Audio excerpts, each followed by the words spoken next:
كم قصة وبداية هنا ونبع هداية لكل نور ذكرى وآية وحكاية. كم قصة وبداية هنا ونبع هداية لكل نور ذكرى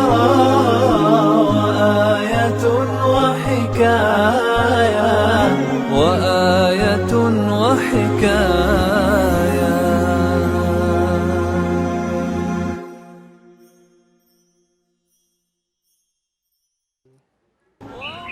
أعوذ بالله من الشيطان الرجيم. بسم الله الرحمن الرحيم. الحمد لله ثم الصلاة والسلام على أشرف الأنبياء والمرسلين نبينا وسيدنا محمد صلى الله. matenda majjuga Allah subhanahu wa ta'ala nenzirako okusaba okusaasira n'emirembe bidderi nabbi waffe Muhammad sallallahu alaihi wasallam. Tuli mu program aya wa hikaya, aya n'olugero otufunira abantu ab'enjawulo naddala okumanya aya ki mu bulamu bwe nga bw'aba agisomye mu butuufu ekyusa obuwangaazi bwe oba ekyusizza nnyo obulamu bwe bwalimu olunaku lwaleero. Olunaku lwaleero ku Ihsan Muslim Central ne Kumitiana Dawa Association tulina omugenyi waffe Sheikh Sulaiman okuva ku Kinawa High School Kawempe Campus. Nja kumusaba abatolere ku salam insha Allah ababuuzeeko then oluvannyuma tutandike. Naam Sheikh Sulaiman. نعم أعوذ بالله من الشيطان الرجيم. بسم الله الرحمن الرحيم. الحمد لله الذي فضل شهر رمضان على سائر الشهور. أشهد أن لا إله إلا الله وحده لا شريك له سيدنا وحبيبنا مصطفى صلى الله عليه وسلم وعلى آله وصحبه أجمعين. السلام عليكم ورحمة الله وبركاته. وعليكم السلام. مجبا متين واتشبا جل جلاله زيقوك سارك واتشبا نبينا محمد صلى الله عليه وسلم. nga Sheikh Sebo Bunyanjude amanya impitibwa Sulaimanu Idris Nkonge. Alhamdulillah nsomera kina wano nga nze school Sheikh wa Sebo nga ndi mu kibiina ekya senior 5 insha Allah. Masha Allah. Yoyo gutuli naye olunaku lwaleero mu programu yaffe aya n'olugero. Naam Sheikh Sulaiman. Naam Sheikh. Ekitabo ekitukuvu Quran kinene. Naam. Era nga twatandise kulambulula aya zikirimu oboolyawo abasinga ayinza okwata ku mutwe. Naye mu programu yaffe eno tutunuulira muntu aya ki wenga mu bulamu bwo nga bw'osoma Qur'ani yonna n'ogikwata mu bujjuvu bwayo nga aya eyo bw'ogisoma oboolyawo yakukyusa ku bulamu bwo. Sheikh aya ki eyo? Naam Sheikh, aya eri mu Surat Fatir. Naam. Wachiba Allah abadde nga tugamba nti a'udhu billahi minash shaitanir rajim. Innal ladhina yatluna kitaballahi wa aqamas salata wa anfaqu mimma razaqnahum sirran wa 'alaniyah yarjuna tijaratan lan tabur. Sadaqallahu al-azim. Sabo Sheikh wange aya jembeera nga nsoma nempulira muli nga nze naateredde mutebenkedde wakiwe. Sheikh mu aya eno Allah subhanahu wa ta'ala okulambululira ku batulaba n'abatugoberera. Okusooka kwa byonna mbadde nsaba tufune ku makulu gaayo kiki Allah subhanahu wa ta'ala kye yali ategeeza mu aya. Naam, awalan Sheikh sebo wakitiibwa woba weesanze ensangi zino okubeera nga tukola ba businessman bakola ebyobusuubuzi. Sheikh naawe olina bizinesi z'okola naye ekikulu mu kyo twesanze nti mulimu okufiirwa n'okufuna. Naye ate ye wakibwa jalla jalaaluhu nze ekyampa amaanyi mu aya eyo yatulaga nga n'atangaazamu nti waliwo obusuubuzi bw'oyinza okukola Sheikh nga temuli wadde loss abula ng'olina magoba g'okameereri sebo nga bwowa obutandika ogenda kubeera ng'ofuna magoba meereri temuli kufiirwa wadde ennaku. Naye aya ewakibwa Allah atandise n'ezimu hurufu ezikakasa inna mwetudda mu nahwu tumanyi nti tufiidu tawkid enywezi oba ekakasa amakulu ga nsonga oba ekakasa ekintu kyonna kyonna Allah kyaba agenda okuba nga atutegeeza bimaana nti Allah subhanahu wa ta'ala bw'aleetayo aya yonna naam ng'atandise na inna naam kitegeeza bakkaatiriza ensonga eyo yonna yonna oba oluusi gy'abagenda okulambulula oba okuleeta oba etteeka lyonna lyonna ly'abagenda okwogerako. Naam, kati seeka Allah amaze okutulambululira n'okukakasa nti inna kakasizza agambye inna tubeere katuufu otuba abakola bintu byagenda kola ki katuufu temuli kubuusabuusa naye atugambye inna alladhina yatluuna kitaba Allah mazima babeera nga beewaayo ne basoma ekitabo ky'obukibwa jalla jalaaluhu alquran ne babeera nga beewaayo ne bakyejjukanya ne babeera nga baagala okitegeera wa aqama sala ba'da dhalika ne babeera nga ate bayimirizaawo ne swala sheekh wange bimaana okubeera nga basala eswala ettaano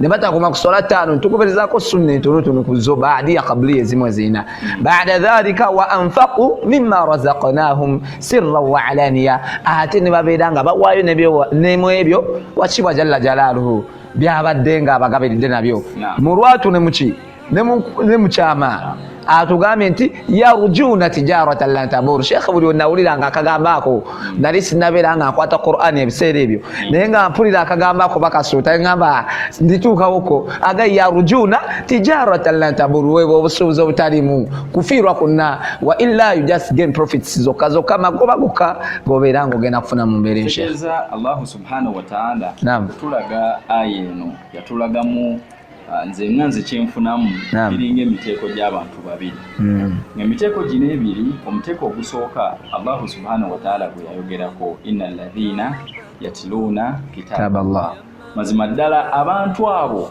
oba omuteeko gw'abantu abo yatluuna kitaba Allah abatwala obudde ne basoma ku kitabo kya Allah subhanahu wa ta'ala then ne batokoma ku ekyo ne bayimirizaawo neki swala atukagamba kiringa ekiraga wano nti gwe olugero olwo kuba nti Allah subhanahu wa ta'ala yakusobozesa okubanga before ekitabo kya Allah wali tokirina mu mutwe kati bwe wawulira ku aya eyo nomanya nti mu butuufu abo abasoma ekitabo kya Allah notakoma kikwatako ka nobeera nga ate gwe wateekako ekyenjawulo ekyokuba nti ekitabo wakiteeka mu mutwe kusaba Allah kikunywereza kati ekitegeeza nti kino kyekyakyusa obulamu bwo n'okuba nti kyakuwa eniya eyawaggulu n'okumalirira okw'ekika ekyawaggulu okuba nti oba oliawo weeyongerayo mu maaso n'okuba nga Qur'an weeyongera mu maaso n'okugisoma.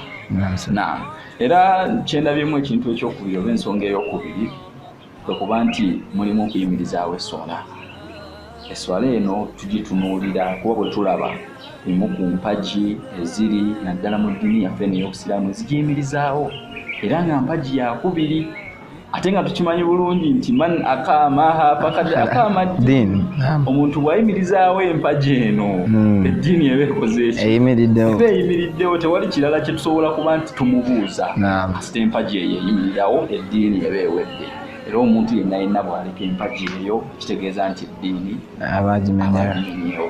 So meaning gwe wawulira nga Allah subhanahu wa ta'ala ayogera ku kusoma ku kitabo kye then nogattako okuba nti kusaala then n'okuwaayo sirran alaniya mukyama n'olwatu oba oliawo sheekhe ennaku zino abantu abasinga twayonooneka oba tulina endowooza oba twayingiramu ebintu bye tutaalina.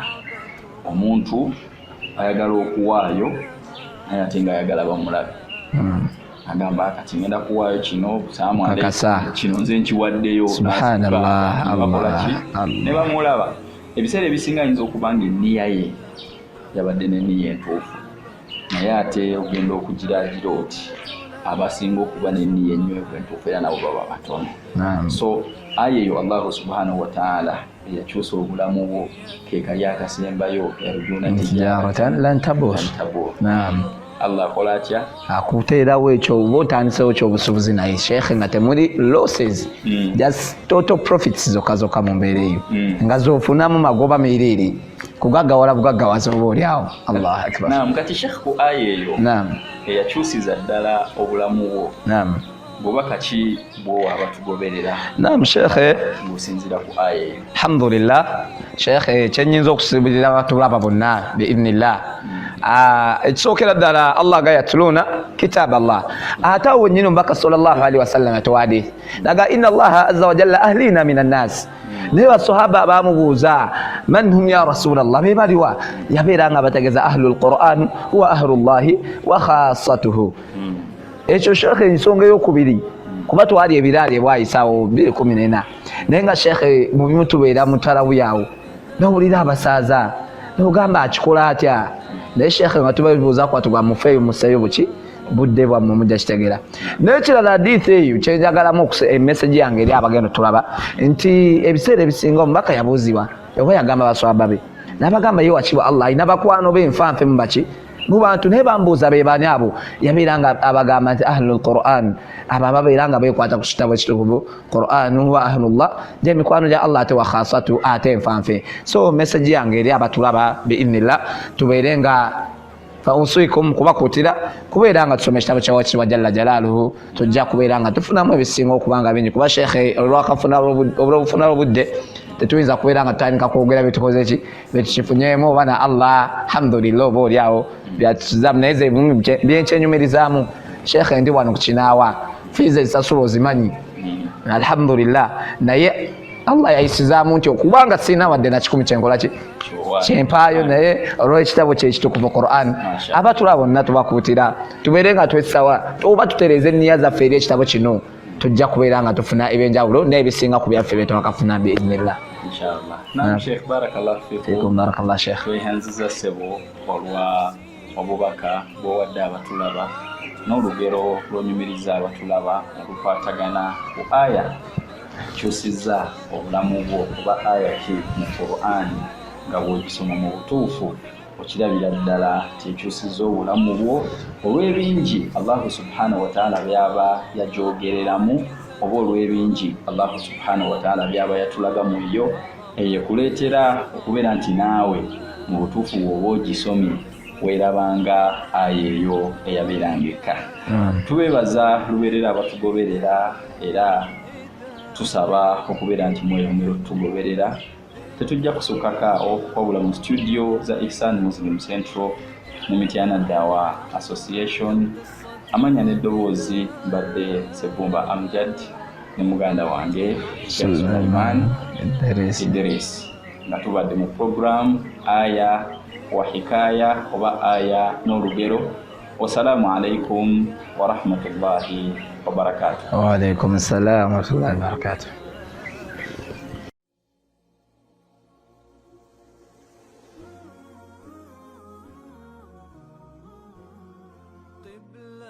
قلبي كعبة ربي يممت لها شوق حياتي بين صلاتي وتحياتي هي في عيني